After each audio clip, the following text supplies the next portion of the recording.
Nakita ito ni Ali at agad nitong iniharang ang sarili kay Mr. Hugo. Napamulagat si Mr. Hugo sa ginawa ni Ali. Ganon din si Jill kaya hinila ni Mr. Hugo si Ali papalayo sa kanila.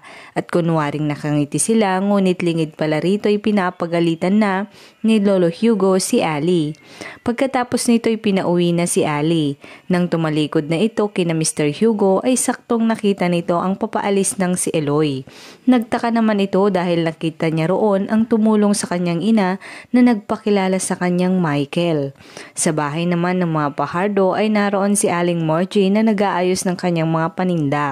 Dumating ang rider na magpipick up sa mga delivery nito, ngunit nagulat si Aling Margie nang bumisina ito at natabig ang isang pabango. Sa ospital naman na pinagtatrabahuan ni Ali, napag-usapan nila ng kaibigan ang tungkol sa pagtatagpo ng landas nila muli ni Michael. Sinabihan naman siya ng kaibigan na in denial si Ali na crush niya si Michael kaya't nai-imagine niya ito na parang nakikita.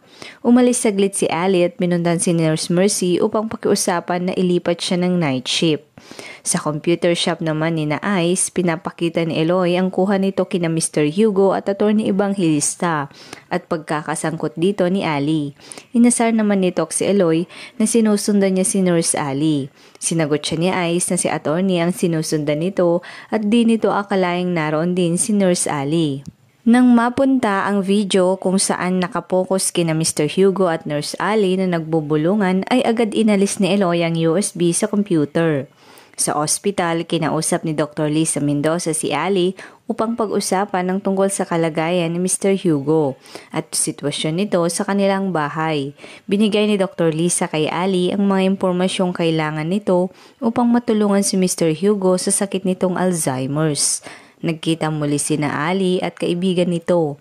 Naging usapan nila uli si Michael at haka-haka ng kaibigan na swerte ni Ali si Michael dahil mula nang makita nito ay parang napakarami ng blessing ang dumating kay Ali. Iginiit naman ni Ali na hindi siya ang swerte ng buhay nito. Nang dumating si Ali sa kanilang bahay ay sakto namang naroon ang isa sa mga suki nila at binentehan ng skincare. Biglang nabahin si Ali dahil sa sobrang pabangong naamoy na naman niya. Na-realize nitong naroon sa loob ng bahay nila si Michael dahil naaamoy nito ang kanyang pabango.